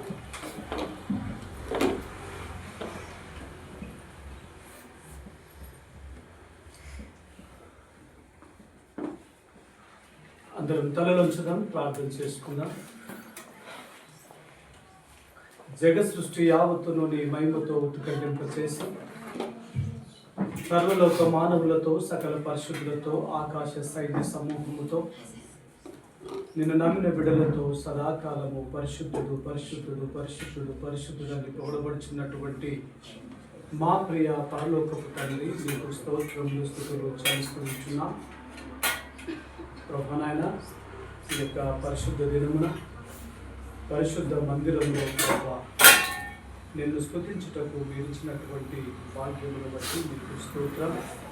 పొట్టి వారము మట్టి వారము పనికి మారినటువంటి మట్టి పురుగులను మీరు ప్రేమించి నీ పరిశుద్ధమైనటువంటి రక్తము ద్వారా కడిగి పవిత్రపరిచి నీ రక్షణ వస్త్రములను మాకు ధరింప చేసిన మీదకై నీకు స్తోత్రములు స్తుతులు చెల్లిస్తున్నాం. నేటి పరిశుద్ధ ఆరాధన కొరకై నీకు స్తోత్రములు స్తుతులు చెల్లిస్తున్నాం.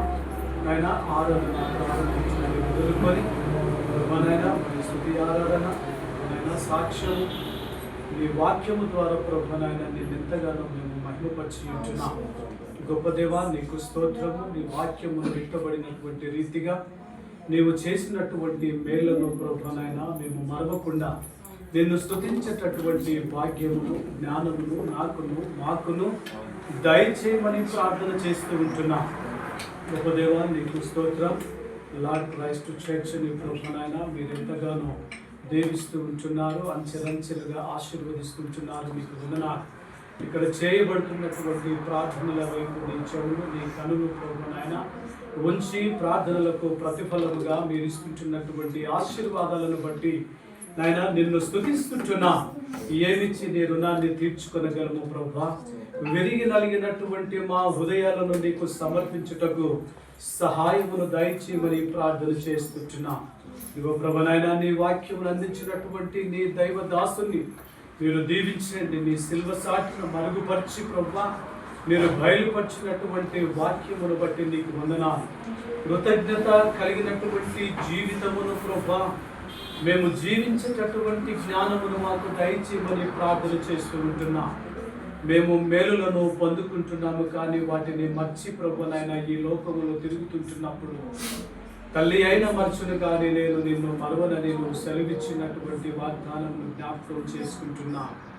ఇశ్రాయేలును కాపాడువాడు కొనుకడు నిద్రపోడని నువ్వు సెలవిచ్చినటువంటి వాక్యమును బట్టి నీకు వందనాలు ప్రభునైనా. ఇది వరకు ప్రభునైనా నీ యొక్క సన్నిధిలో నాయన నీ ఎదుట సాక్ష్యము చెప్పినటువంటి కుటుంబాన్ని ప్రభువా మీరు దర్శించుమని ప్రార్థన చేస్తూ ఉంటున్నాం. మరణమును జీవమును నీ వశమై ఉన్నాయి నాయన. వెలుగును చీకటి నిన్ను కలుగ చేసినటువంటి వాడు, ఆరోగ్యము ఇచ్చువాడవు నీవే ప్రభు నాయన. అనారోగ్యతను కలుగ చేసిన వాడవు నీవే. గొప్ప దేవా నీకు స్తోత్ర. ఈ యొక్క మధ్యాహ్న కాల సమయంలో నీ సన్నిధిలో చేరి ప్రార్థించి నిన్ను స్తుతించినటువంటి ప్రతి బిడను బట్టి నిన్ను మహిమపరుస్తూ ఉంటున్నా. గొప్ప దేవ, హృదయ ఆలోచనలు ఎరిగినటువంటి గొప్ప దేవుడు. ఏ రహస్యము కూడా నీకు దాచబడలేదు ప్రభువైనా. నీ ఒక్క వాక్యంలో నీవు ఇచ్చినటువంటి రీతిగా ప్రభువా నీవు నన్ను ప్రేమిస్తున్నావు కనుక నేను అతన్ని తప్పిస్తానని నువ్వు సెలవిచ్చి ఉన్నావు ప్రభువైనా. మరి దంపతులకు మీరిచ్చినటువంటి ఆ యొక్క గర్భఫలాన్ని దీవించండి, ఆశీర్వదించండి ప్రభువైనా. మనుషుల దయలోను నీ దయలోను వయసునందును జ్ఞానమందును ప్రభా బిడ్డను ఎదిగింప చేయమని ప్రార్థన చేస్తూ ఉంటున్నా. 8వ దినమున ప్రభువైనా మరి మందిరములో బిడ్డలను ప్రతిష్ఠించి ప్రభువైనా అలనాడు సమయాలను పెంచినటువంటి రీతిగా ఈ తల్లిదండ్రులు కూడా ప్రభువైనా ఆ యొక్క కుమారుణ్ణి పెంచడానికి తగిన జ్ఞానమును ప్రభువైనా బలమును శక్తిని ఆయన ఆరోగ్యములను బిడ్డలకు దయచేయమని ప్రార్థన చేస్తూ ఉంటున్నా. ఇదిగో ప్రభువైనా ఈ సంఘమందు జరుగుతున్నటువంటి ప్రభువైనా మరి సండే స్కూల్ బిడ్డలను బట్టి నీకు స్తోత్రములు ప్రభువైనా. మరి సంఘమును బట్టి నీకు వందనములు.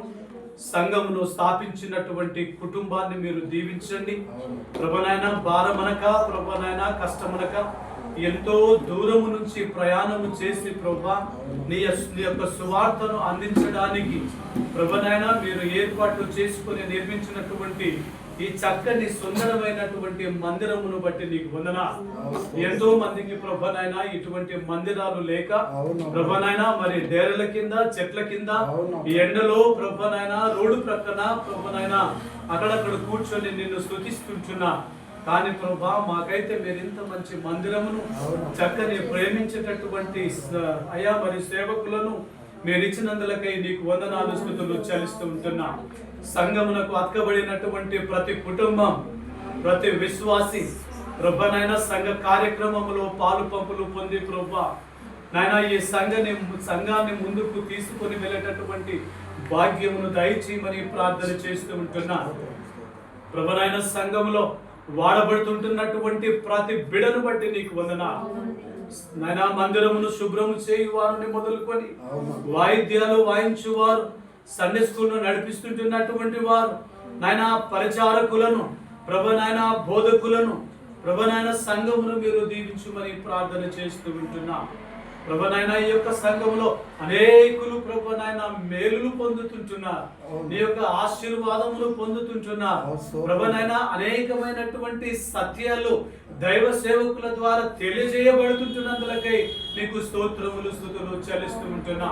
ఇదిగో ప్రభువైనా ఈ సమయంలో మీరు చేసినటువంటి మేళ్లకు ఏమిచ్చి నీ రుణాన్ని తీర్చుకొనగలము ప్రభువా.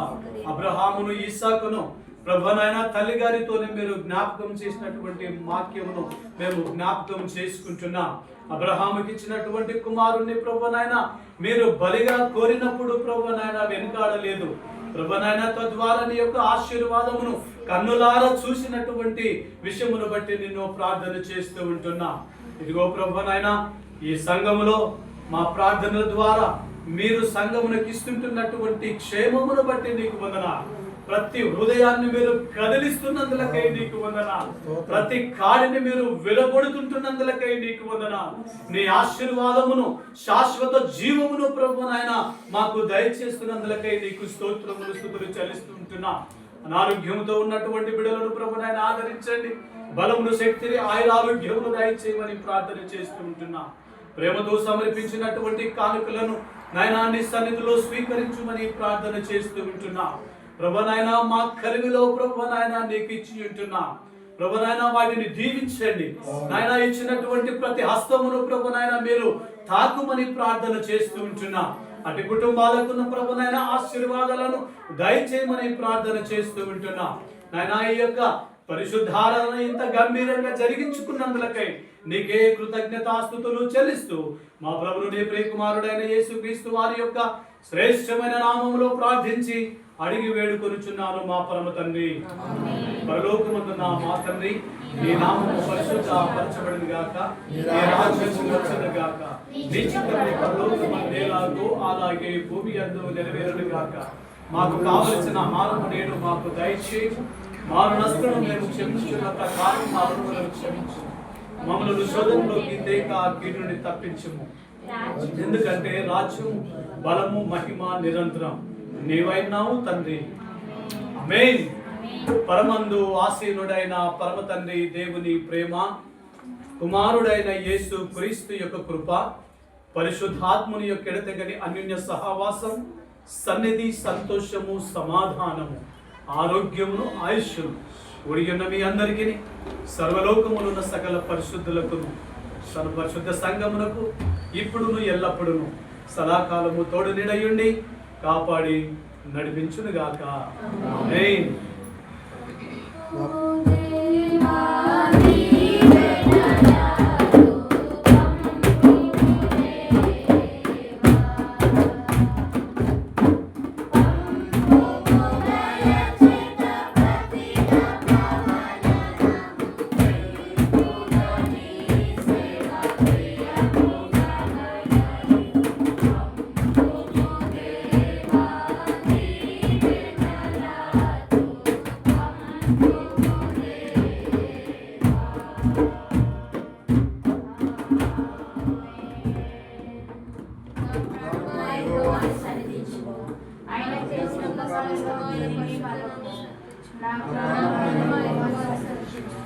ఆయన చేస్తున్న